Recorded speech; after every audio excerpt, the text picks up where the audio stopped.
Good morning, students. My name is Kavita Chaudhary from Sunita Global School and I will teach you Hindi in class 4th. तो बच्चों एक बार फिर से आपका मेरी कक्षा में हार्दिक स्वागत है। क्लास में हम पाठ 14 पानी और रसगुल्ले इस पाठ के कुछ और प्रश्न करेंगे।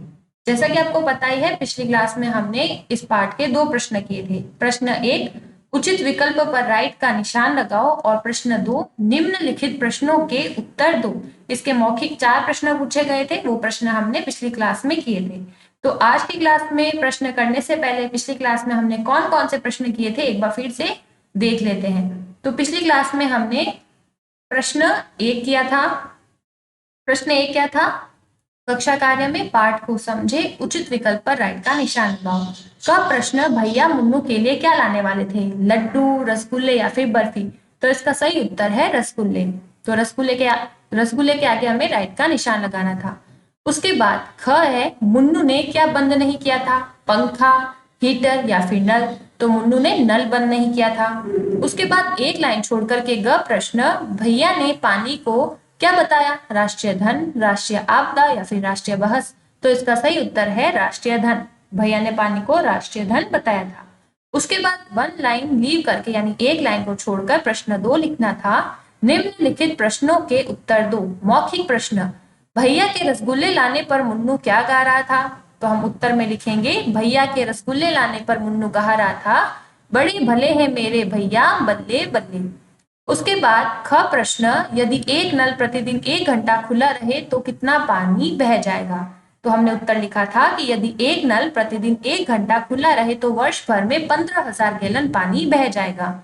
उसके बाद एक लाइन छोड़कर ग प्रश्न, भैया कैसे रसगुल्ले लाए थे? तो हम उत्तर में लिखेंगे, भैया ताजे ताजे और ठंडे ठंडे रसगुल्ले लाए थे। उसके बाद घ प्रश्न, बिजली की हानि अधिक क्यों अखरती है? तो हमने उत्तर में लिखा था कि बिजली की हानि इसलिए अधिक अखरती है क्योंकि हमारे देश में बिजली की कमी है। उसके बाद ये तो बात हो गई हमारी पिछली क्लास की कि हमने पिछली क्लास में कौन कौन से प्रश्न पढ़े थे।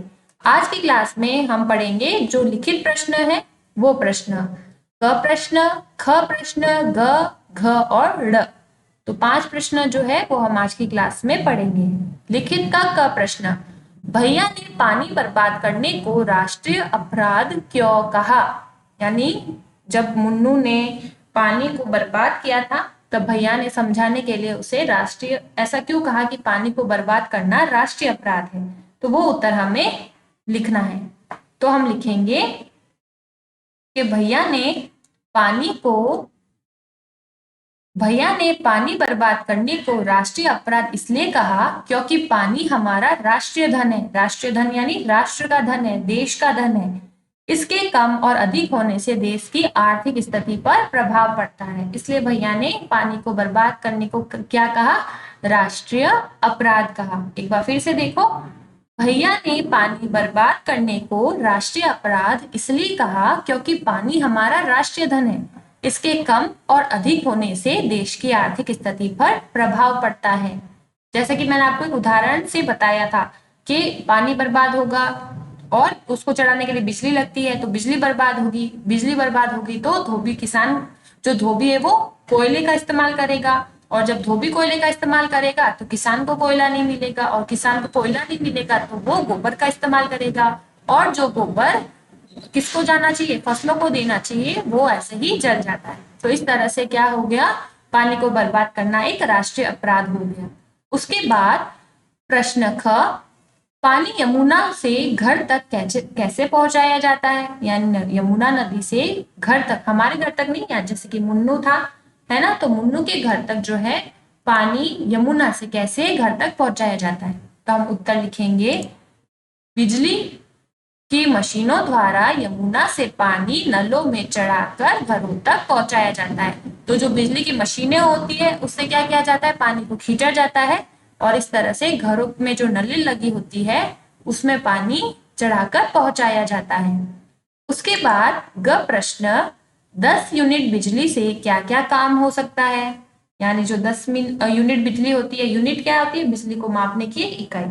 तो 10 यूनिट बिजली से क्या क्या काम हो सकता है वो काम हमें यहाँ पर लिखने हैं।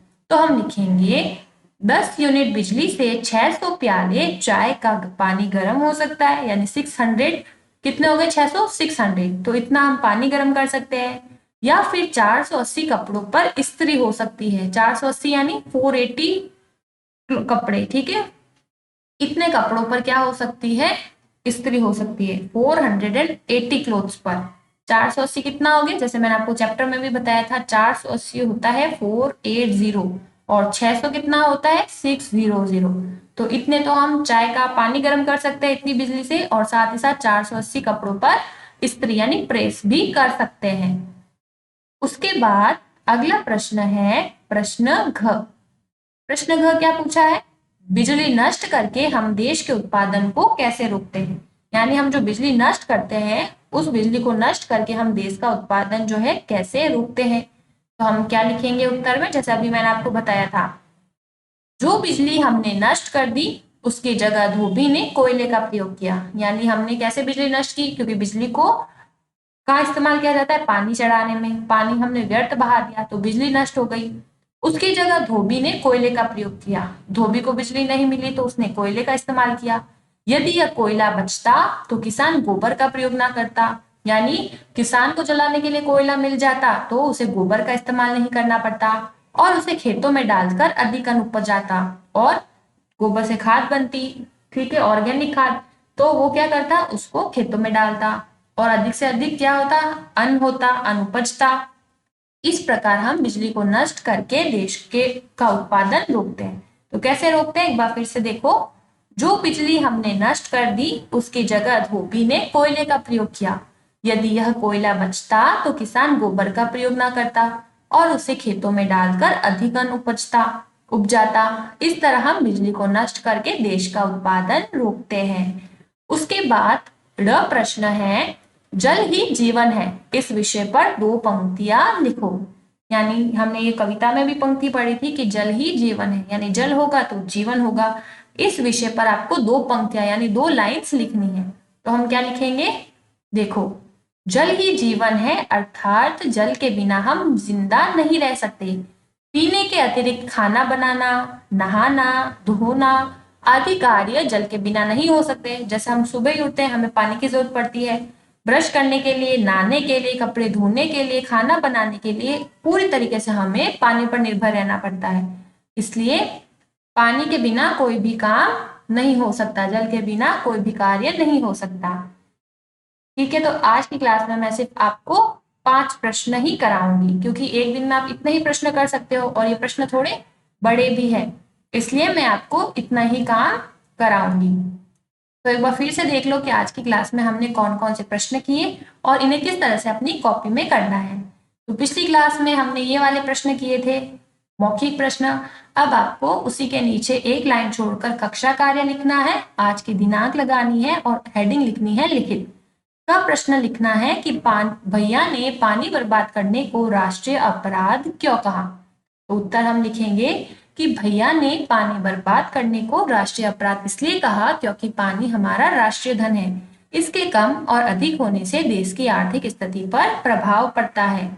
फिर एक लाइन छोड़कर ख प्रश्न, पानी यमुना से घर तक कैसे पहुंचाया जाता है। तो हम उत्तर में लिखेंगे कि बिजली की मशीनों द्वारा यमुना से पानी नलों में चढ़ाकर घरों तक पहुंचाया जाता है।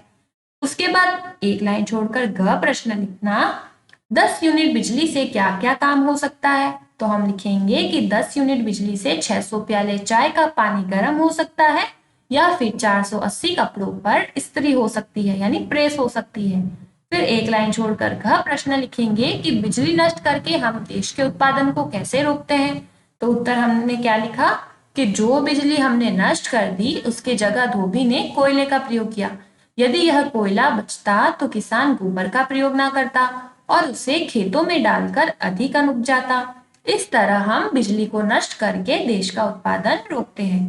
फिर एक लाइन छोड़कर ड प्रश्न, जल ही जीवन है, इस विषय पर 2 पंक्तियां लिखो, यानी 2 लाइनें लिखो। तो एक पंक्ति हमने लिखी कि जल के बिना हम जिंदा नहीं रह सकते, और दूसरी पंक्ति हमने लिखी कि पीने के अतिरिक्त खाना बनाना, नहाना, धोना आदि कार्य जल के बिना नहीं हो सकते। तो आज की क्लास में आपको सिर्फ 5 लिखित प्रश्न अपनी कॉपी में करने हैं। तो मैं आशा करूंगी कि आज की क्लास में मैंने आपको जो प्रश्न करवाए हैं वो आपको अच्छे से समझ आए होंगे और साथ ही साथ आपको अपनी कॉपी में किस तरह से ये प्रश्न करने हैं वो भी आप अच्छे से समझ गए हो। नेक्स्ट क्लास में हम जो बाकी के प्रश्न बचे हुए हैं उन प्रश्नों के बारे में चर्चा करेंगे। तो आज की क्लास में इतना ही बच्चों, मिलते हैं अगली क्लास में, तब तक के लिए धन्यवाद।